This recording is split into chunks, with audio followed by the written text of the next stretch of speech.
Hi friends, എല്ലാവർക്കും എൻ്റെ പുതിയൊരു വ്ലോഗിലോട്ട് സ്വാഗതം. അപ്പോൾ ഞാനിവിടെ ഇന്ന് ചെയ്യാൻ പോകുന്നത് ചൂര നല്ല മുളകിട്ട ഒരു കറിയാണ്. അതിൻ്റെ റെസിപ്പിയാണ് ഞാനിന്നിവിടെ കാണിക്കാൻ പോകുന്നത്. അപ്പം എൻ്റെ വീഡിയോ എല്ലാവർക്കും ഇഷ്ടപ്പെടുന്നെങ്കിൽ ഒന്ന് ലൈക്ക് ചെയ്യുക, ഷെയർ ചെയ്യുക, സബ്സ്ക്രൈബ് ചെയ്യുക. അപ്പം നമുക്ക് വീഡിയോയിലോട്ട് പോകാം. ആദ്യമായിട്ട് നമ്മൾ ചട്ടി അടുപ്പത്ത് വെച്ചിട്ട് ആവശ്യത്തിനുള്ള എണ്ണ ഒഴിച്ചു കൊടുക്കുക. എണ്ണ മൂത്ത് ഒരു കാഞ്ഞതിന് ശേഷം അതിലോട്ട് നമ്മൾ കുറച്ച് ഒരു 1/4 സ്പൂൺ ഉലുവ ഇട്ട് കൊടുക്കുക. അത് മൂത്തതിന് ശേഷം അതിലോട്ട് നമുക്ക് സവാളയും അതുപോലെ തന്നെ കൊച്ചുള്ളിയും സ്ലൈസായിട്ട് അരിഞ്ഞത് ഇട്ട് നന്നായിട്ട് മൂപ്പിച്ചെടുക്കുക. ഓക്കെ.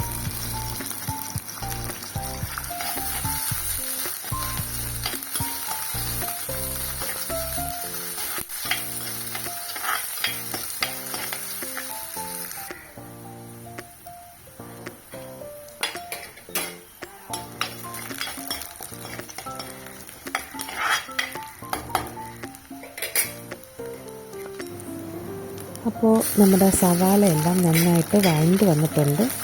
നന്നായിട്ടില്ലെങ്കിലും ഏകദേശം ഒന്നായിട്ടുണ്ട് കേട്ടോ. അത്ര മതി, കൂടുതൽ വഴറ്റിയെടുക്കണ്ട. ഇനി അതിലോട്ട് നമുക്ക് തക്കാളി ചെറിയ കഷ്ണങ്ങളാക്കിയത് ഇട്ട് കൊടുക്കാം. ഒരു തക്കാളി മതി, ഒരുപാട് പുളിയുടെ ആവശ്യം, തക്കാളിയുടെ ഒന്നും ഒത്തിരി പുളിയുടെ ആവശ്യമില്ല. ഒരൊറ്റ തക്കാളി അതിൻ്റെ ടേസ്റ്റിന് വേണ്ടി മാത്രം നമ്മൾ ചെറുതായിട്ട് അരിഞ്ഞതിനകത്ത് ഇട്ട് കൊടുക്കുന്നുണ്ട്. അത് നന്നായിട്ട് വഴണ്ടി വരണം. ആ സമയം കൊണ്ട് ഒരു മറ്റേ സ്റ്റൗവിലോട്ട് നമ്മളൊരു ചെറിയ പാൻ എടുത്ത് വെച്ചിട്ട് അതിലോട്ട് ആവശ്യമായ പൊടിത്തരങ്ങളെല്ലാം ചേർത്ത് കൊടുക്കുക. അതായത് മുളക് പൊടി, മല്ലിപ്പൊടി, മഞ്ഞൾപ്പൊടി, കുരുമുളക് പൊടി, പെരുംജീരകപ്പൊടി, ഇതെല്ലാം നന്നായിട്ട് മിക്സ് ചെയ്ത് വഴറ്റിയെടുക്കുക. മല്ലിപ്പൊടി ഒരു 3 സ്പൂൺ എടുക്കുക, 3 ടേബിൾ സ്പൂൺ എടുക്കുക. മുളക് പൊടി ഒരു 2 ടേബിൾ സ്പൂണ്, മഞ്ഞൾപ്പൊടി ഒരു 1/2 ടീസ്പൂണ്, കുരുമുളക് പൊടി ആവശ്യത്തിനുള്ള എരിവിന് ആവശ്യമായ കുരുമുളക് പൊടി ഇട്ട് കൊടുക്കുക. പിന്നെ പെരുംജീരകപ്പൊടി അതൊരു 3/4 സ്പൂണോളം പെരുംജീരകപ്പൊടി ഇട്ട് കൊടുക്കുക. ഇതിത്രയും നന്നായിട്ട് വഴറ്റി ഒരു ബ്രൗൺ നിറമാകുന്നിടം വരെ വറുത്തെടുക്കുക. അതിനുശേഷം നമ്മുടെ തക്കാളി വഴണ്ടി വന്നിട്ടുണ്ട്, തക്കാളിയും സവാളയും. അത് നമ്മൾ അതിനകത്തോട്ട് ഇഞ്ചിയും വെളുത്തുള്ളിയും കൊച്ചുള്ളിയും കൂടെ ഒന്ന് അരച്ച് വെച്ചേക്കുന്ന പേസ്റ്റ് പരുവത്തിലുള്ളത് ഇതിനകത്തോട്ട് ആഡ് ചെയ്ത് കൊടുക്കണം. എന്നിട്ട് നന്നായിട്ട് വഴറ്റിയെടുക്കുക. ആ ഇഞ്ചിയുടെയും വെളുത്തുള്ളിയുടെയൊക്കെ പച്ചമണം മാറുന്നിടം വരെ ഒന്ന് വഴറ്റിയെടുക്കുക.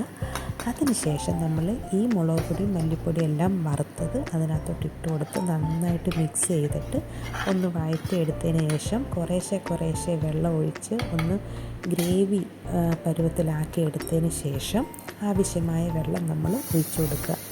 മീൻ വേകാൻ ആവശ്യമായ വെള്ളം, അതായത് വറ്റുമ്പോൾ ഉള്ളതിനെക്കാട്ടി കുറച്ചും കൂടെ വെള്ളം നമ്മൾ ആവശ്യത്തിന് ഒഴിച്ചു കൊടുത്ത് വെള്ളം നന്നായിട്ട് തിളച്ചതിന് ശേഷം മാത്രം മീനിട്ട് കൊടുക്കുക.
അതിൻ്റെ കൂട്ടത്തിൽ തന്നെ നമ്മൾ ആവശ്യത്തിനുള്ള ഉപ്പും കൂടെ ചേർത്ത് കൊടുക്കണം.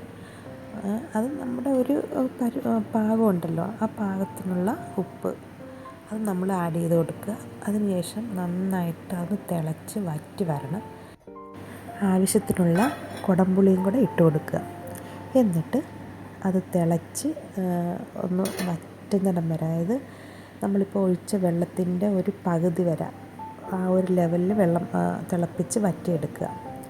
അപ്പം ലാസ്റ്റ് നമ്മൾ കറിവേപ്പിലയും കൂടെ ആവശ്യത്തിനുള്ള കറിവേപ്പിലയും കൂടെ ഇട്ട് മൂടി വെക്കുക. അപ്പോൾ അത്രയേ ഉള്ളൂ നമ്മുടെ ചൂര മുളകിട്ടത്. അപ്പം നല്ല നല്ല ടേസ്റ്റി ഒരു മീൻ മുളക് കറിയാണ്. എല്ലാവരും ട്രൈ ചെയ്ത് നോക്കണം കേട്ടോ. പിന്നെ ഞാൻ നമ്മുടെ വെണ്ടയ്ക്കായും കോവയ്ക്കായും എല്ലാം കൂടെ മിക്സ് ചെയ്ത് ഒരു മെഴുക്ക് പുരട്ടി അങ്ങ് സെറ്റാക്കി. വെണ്ടയ്ക്ക കുറച്ചേ ഉണ്ടായിരുന്നുള്ളൂ. അപ്പോൾ അതുപോലെ തന്നെ നമ്മൾ കോവയ്ക്കായും നോക്കിയപ്പോൾ അതും കുറച്ചേ ഉള്ളൂ. അപ്പോൾ അത്രയൊക്കെ ഉള്ളു. വെജിറ്റബിൾസ് അത്രയൊക്കെ ഞാൻ കണ്ടുള്ളൂ. ഇച്ചിരി വെണ്ടയ്ക്ക, ഇച്ചിരി കോവയ്ക്ക. അപ്പോൾ ഞാൻ വിചാരിച്ച് നമ്മൾ വീണ്ടും കൂടുതൽ സാധനങ്ങളൊക്കെ വാങ്ങിക്കുമ്പോഴത്തേക്ക് ഈ പഴയ സാധനങ്ങൾ, പഴയത് നേരത്തെ ഇരുന്ന സാധനങ്ങൾ ചീത്തയായിപ്പോവും. അപ്പം അത് നമുക്ക് താല്പര്യമില്ല. അപ്പം ഞാൻ എന്തെടുത്ത് ഇതാദ്യം തീർന്നു കഴിഞ്ഞിട്ട് പിന്നെ പച്ചക്കറി വേറെ വാങ്ങിക്കാമെന്ന് കരുതി. അപ്പം കുറച്ച് വെണ്ടയ്ക്കായും കോവയ്ക്കായും ഒക്കെ ഇരുന്ന് അതൊക്കെ എടുത്തിട്ട് അരിഞ്ഞ് മെഴുക്ക് പുരട്ടിയെടുത്തു. അപ്പോൾ ആ സമയം കൊണ്ട് നമ്മുടെ മുളക് കറി തലയൊക്കെ ഇട്ട് ഞാനങ്ങോട്ട് എല്ലാം കൂടെ, അതായത് മീൻ കഷ്ണവും തലയും എല്ലാം കൂടെ അങ്ങോട്ട് കറി വെച്ച് സെറ്റാക്കി എടുത്തൊന്ന് വറ്റി ഒരു തിളച്ച് വറ്റി ആ ഒരു പരുവം നമുക്ക് കിട്ടിയിട്ടുണ്ട്.